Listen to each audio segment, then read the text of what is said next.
கிறிஸ்துவுக்குள் அன்பான தேவனுடைய பிள்ளைகளே, இயேசுவின் நாமத்தில் அன்பின் வாழ்த்துக்கள். கர்த்தர் நமக்கு புதிய மாதத்தை கர்த்தர் நமக்கு கொடுத்திருக்கிறார். இந்த மார்ச் மாதம் கர்த்தர் கொடுத்த வாக்குத்தத்தம் ஆகாய் எழுதின தீர்க்கதரிசன புத்தகம் 2ஆம் அதிகாரத்தில் 19ஆம் வசனம் சொல்லப்பட்டிருக்கிறது. 2வது பிற்பகுதியில், நான் இன்று முதல் உங்களை ஆசீர்வதிப்பேன், நான் இன்று முதல் உங்களை ஆசீர்வதிப்பேன் என்று கர்த்தர் சொல்லுகிறார். கர்த்தரே சொல்லுகிறார். இந்த மாதத்திலிருந்து நீங்கள் ஆசீர்வாதத்தை காண்பீர்கள், மேன்மையான ஒரு ஆசீர்வாதத்தை காண்பீர்கள். இழந்த ஆசீர்வாதங்களெல்லாம் திருப்பிக் கொள்வீர்கள், இழந்த நன்மைகளெல்லாம் திருப்பிக் கொள்வீர்கள். உங்கள் வாழ்க்கையில் நீங்கள் முடியாத, செயல்படுத்த முடியாத, பெற முடியாத நன்மைகளை, ஆசீர்வாதங்களை இயேசுவின் நாமத்தினாலே ஜெயமாய் பெற்றுக்கொள்வீர்கள். கர்த்தர் உங்களோடு கூட இருப்பார். முடிந்து போன ஒன்றை கர்த்தர் மறுபடியும் துவங்குகிறார். ஆசீர்வதிக்கும்படிக்கு மறுபடியும் தேவன் துவங்குகிறார். ஏனென்றால் இஸ்ரவேல் ஜனங்களை ஆசீர்வதிப்பதே கர்த்தருக்கு பிரியமா இருந்தது. இஸ்ரவேல் ஜனங்களை நேசிப்பதே அவருக்கு பிரியமா இருந்தது. இஸ்ரவேல் ஜனங்களை ரட்சிப்பதே அவருக்கு பிரியமா இருந்தது. முழு உலகத்தின் மனம் திரும்புதலை கொடுக்கிறதே, அவருடைய ரத்தத்தை கொடுக்கிறதே அவருக்கு பிரியமா இருந்தது. ஜீவ பலியாக அப்படியே நமக்காக தேவன் தன்னை ஒப்பு கொடுத்தார். என் அன்புக்குரியவர்களே, ஆசீர்வாதம் இல்லாத ஒன்று ஆசீர்வாதத்தை செயல்படுத்தின தேவன். செயல்பட முடியாமல் நின்று போன இஸ்ரவேல் ஜனங்களுடைய செயல்கள், அவர்கள் கிரியைகள், கையின் கிரியைகள், அவருடைய வேலைகள், ஆலயத்தை கட்டுகிற கட்டுமான பணிகள், வாழ்க்கையிலே வேலை செய்து தொழில் செய்து அவைகளை ஆசீர்வாதமாக்கிக் கொள்ளலாம் என்று அவர்கள் முயற்சி பண்ணுகிற எல்லா காரியங்களிலும் அவர்கள் தோல்வியை கண்டு கொண்டிருந்தார்கள். அப்படிப்பட்ட சூழ்நிலையில் தான் ஆகாய் தீர்க்கதரிசி போய் சொன்னார், இன்று முதல் நான் உங்களை ஆசீர்வதிப்பேன். தேவன் அவர்கள் கிரியைகள் எல்லாம் செயல்பட ஆரம்பித்தார். அவருடைய கையின் கிரியைகளை கட்ட ஆசீர்வதிக்க ஆரம்பித்தார். அவர்கள் எழும்பி மறுபடியும் ஆலயத்தை கட்டினார்கள். அவர்களை கட்ட ஆசீர்வதித்தார்.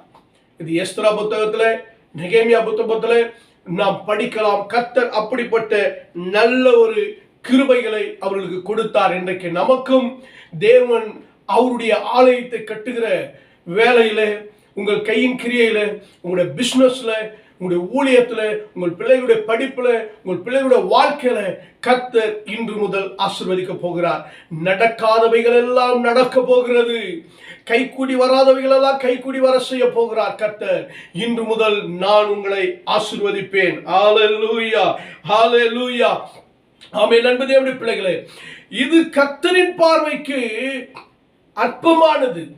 நம்முடைய பார்வைக்கு எதெல்லாம் பெரிதாய் தெரிகிறதோ, நம்முடைய பார்வைக்கு எதெல்லாம் முடியாது, இது கடினமானது என்று நினைக்கிறோமோ, எதெல்லாம் இது கஷ்டமான வேலை என்று நினைக்கிறோமோ, அவைகளெல்லாம் கர்த்தர் உங்களுக்கு லகுவாக ஆசீர்வாதமாக மாற்றி கொடுத்து விடுவார். ஹல்லேலூயா. கர்த்தர் ஆபிரகாமை என்றைக்கு அழைத்தாரோ, என்றைக்கு ஆபிரகாம் கீழ்ப்படிந்து வந்தாரோ, அன்று முதல் தாங்க கர்த்தர் ஆசீர்வாதத்தை ஆபிரகாமுக்கு கொடுத்தார். ஆபிரகாம் அன்று முதல் தான் கர்த்தருடைய ஆசீர்வாதத்தை அனுபவித்தார். ஆதியாகமம் 12ஆம் அதிகாரத்தில் இருந்து நாம் வாசித்து பார்க்கலாம். 26ஆம் அதிகாரத்தில், ஆதியாகமத்தில், என்றைக்கு தேவன் ஈசாக்கை சந்தித்து நான் உன்னோடு கூட உன்னை ஆசீர்வதிப்பேன் என்று சொன்னாரோ, அன்றைக்கு அவர் கையின் கிரியைகளை, அவருடைய வேலைகளை பஞ்ச நாட்களிலும் 100 மடங்கு ஆசீர்வாதத்தை ஈசாக்கு பெற்றார். அவர் வர வர விருத்தி அடைந்தார், மகா பெரியவனானார், பலத்தவனானார், ஐஸ்வர்யனாய் மாறினார். அவர் மீது போராமை கொண்டார்கள், எரிச்சல் கொண்டார்கள். அப்படிப்பட்ட ஆசீர்வாதத்தை கர்த்தர் கொடுத்தார். துரத்தினார்கள், பகைத்தார்கள். ஆனால் கர்த்தர் அவருக்கு ரெகோபோத்தை உண்டாக்கினார். யாக்கோபு தன் தகப்பன் வீட்டை விட்டு ஆரானுக்கு போய் கொண்டிருக்கும் பொழுது கர்த்தர் அவருக்கு சொப்பனத்தில் தரிசனமானார்.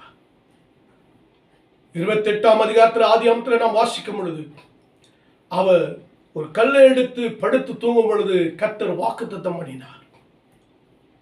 தேவன் தன் எதிர்காலத்தில் செய்ய போகிறதை யாக்கோபுக்கு சொன்னார்.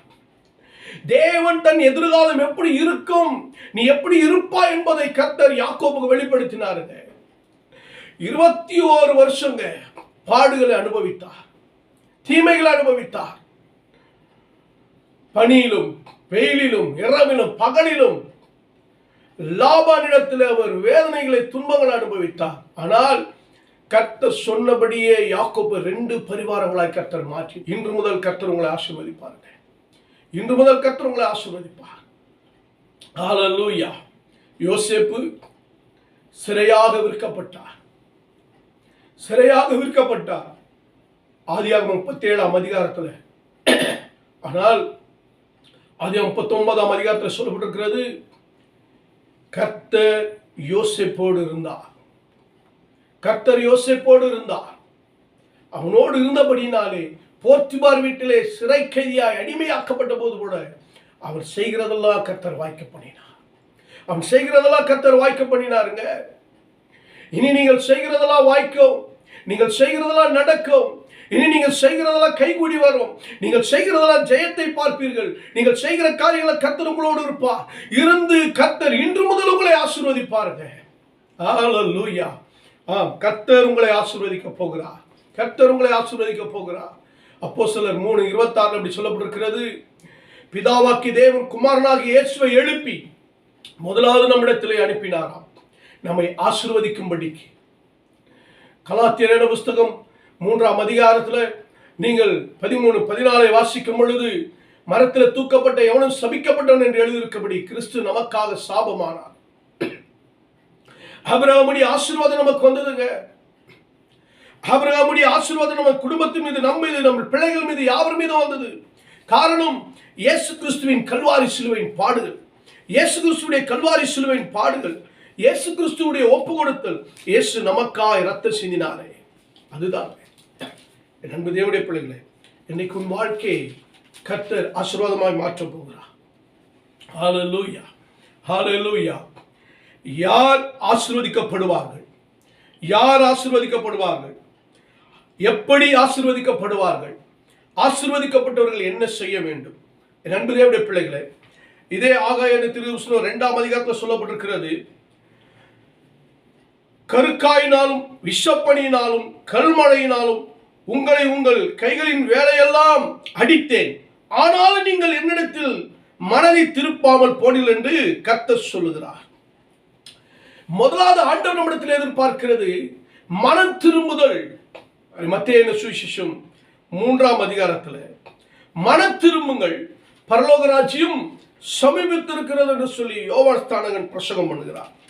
இயேசு கிறிஸ்துவும் மனம் திரும்புங்கள், பரலோக ராஜ்யம் சமீபித்திருக்கிறது என்று சொன்னார். இப்படி மனம் திரும்புதலை குறித்து பிரசங்கம் பண்ணினார்கள். இதே வேதம் சொல்லப்படுகிறது எரேமியா புஸ்தகம் 4ஆம் அதிகாரத்தில், இஸ்ரவேலே நீ திரும்புகிறதற்கு மனதாயிருந்தால் இடத்தில் திரும்பு என்று கர்த்தர் சொல்லுகிறார். நீ உன் அருவருப்புகளை என் பார்வை நின்று அகற்றிவிட்டால் இனி நீ அலைந்து திரிவதில்லை. நீ உண்மையோடும் நியாயத்தோடும் நீதியோடும் கர்த்தருடைய ஜீவனை கொண்டு ஆணையிடுவாயாக.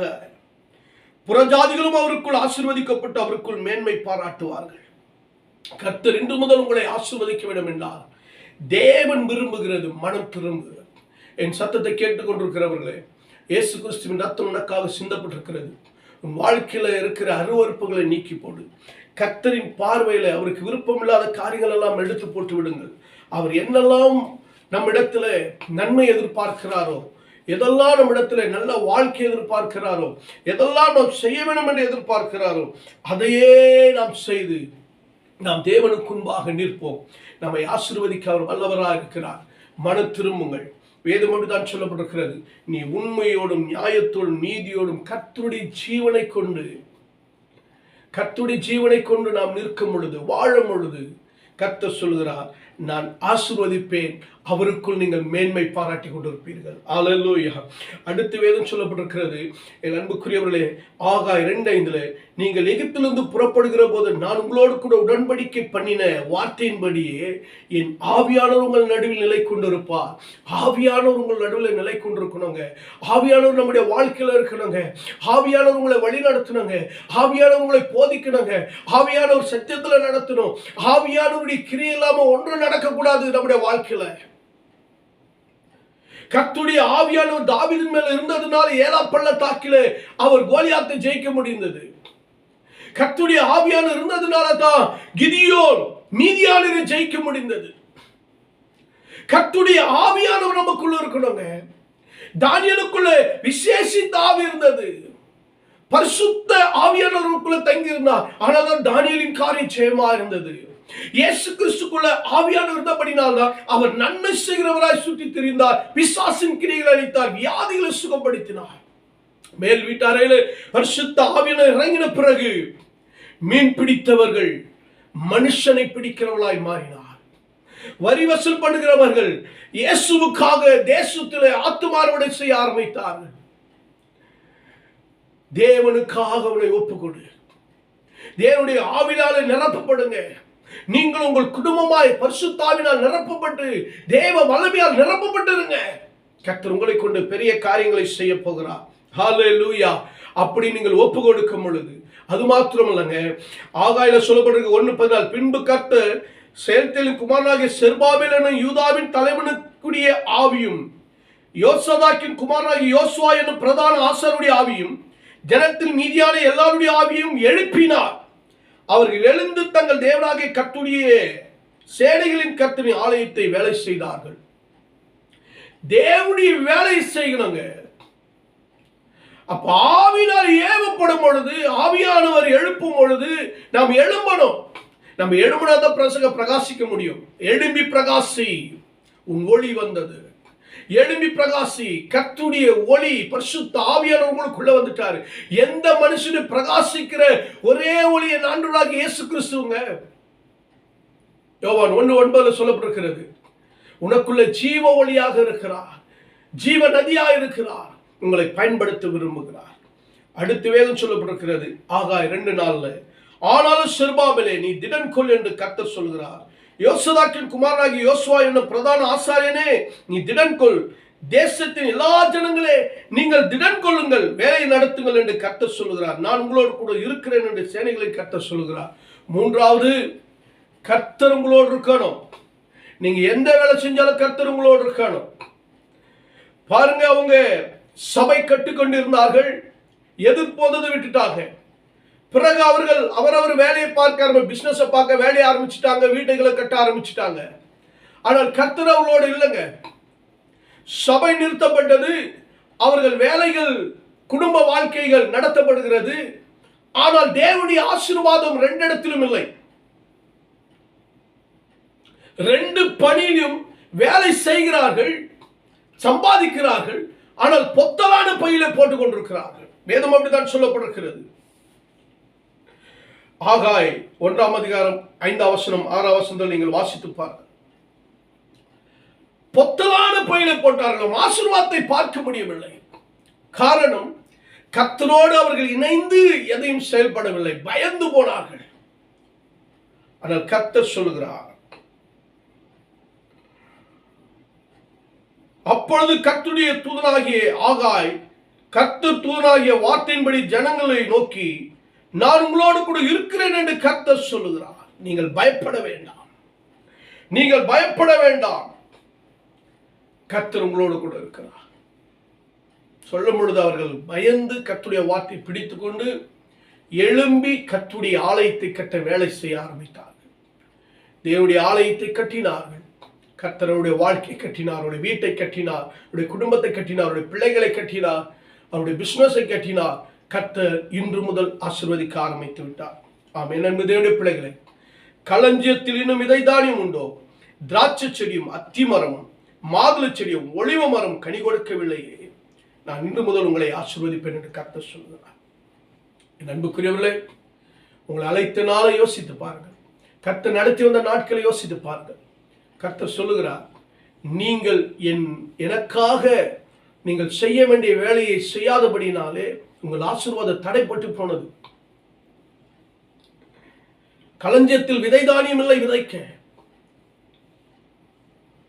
திராட்சை செடி அத்திமரமும் மாதுளை செடி ஒலிவ மரமும் உங்களுக்கு இன்னும் கனி கொடுக்கவில்லை. ஆனால் இப்பொழுது இந்த மார்ச் மாதம் நீங்கள் எழுதி வைத்துக் கொள்ளுங்கள். கர்த்தர் சொல்லுகிறார், இன்று முதல் நான் உங்களை ஆசீர்வதிப்பேன். எப்பொழுது? நீங்கள் மனம் திரும்பும் பொழுது, கர்த்தருடைய ஆவினால் நிரம்பி கர்த்தருக்குள் வாழும் பொழுது,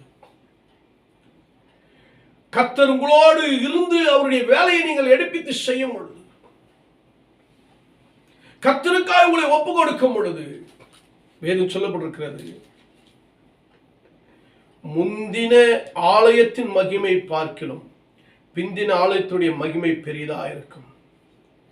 கர்த்தர் சமாதானத்தை உனக்கு கட்டளையிடுவார். கர்த்தர் சமாதானத்தை உங்களுக்கு கட்டளையிடுவார். நீங்கள் இன்று முதல் ஆசீர்வதிக்கப்படுவீர்கள். கண்கள் மூடி ஜெபிக்கலாமா? பரலோக பிதாவே, அன்பின் தகப்பனே, வானத்துக்கு பூமிக்கு தேவனாய் கர்த்தாவே, இயேசு கிறிஸ்து நாமத்தினாலே வருகிறேன். என் சத்தத்தை கேட்கிற ஒவ்வொருடைய வாழ்க்கையிலும் கர்த்தர் ஆசீர்வாதத்தை கட்டளையிடுங்க. இன்று முதல் ஆசீர்வதிங்க. அவருடைய வேலையை ஆசீர்வதிங்க. அவருடைய பிசினஸ் இன்று முதல் ஆசீர்வதிங்க. இயேசுவே, அவருடைய குடும்பத்தை ஆசீர்வதிங்க. அவருடைய கையின் கிரியைகளை ஆசீர்வதிங்க. அவருடைய ஊழியங்களை ஆசீர்வதிங்க. பிள்ளைகளுடைய படிப்பை ஆசீர்வதிங்க. பிள்ளைகளுடைய எதிர்காலத்தை ஆசீர்வதிங்க. கர்ப்பத்தின் கனியை ஆசீர்வதிங்க. இயேசுவே, உம்மிடத்தில் அவர்கள் கேட்கிற எல்லா காரியத்திலும் ஒரு ஆசீர்வாதம் உண்டாவதாக, நன்மை உண்டாவதாக, ஜெயம் உண்டாவதாக. இன்று முதல் நீர் அவர்களை ஆசீர்வதியும். இன்று முதல் ஆசீர்வதியும். பெரிய காரியங்களை செய்யும். இயேசுவின் நாமத்தில் ஜெபத்தை கேட்ட எங்கள் ஜீவனுள்ள நல்ல பிதாவே, ஆமென், ஆமென். God bless you. கர்த்தர் உங்களை ஆசீர்வதிப்பார்.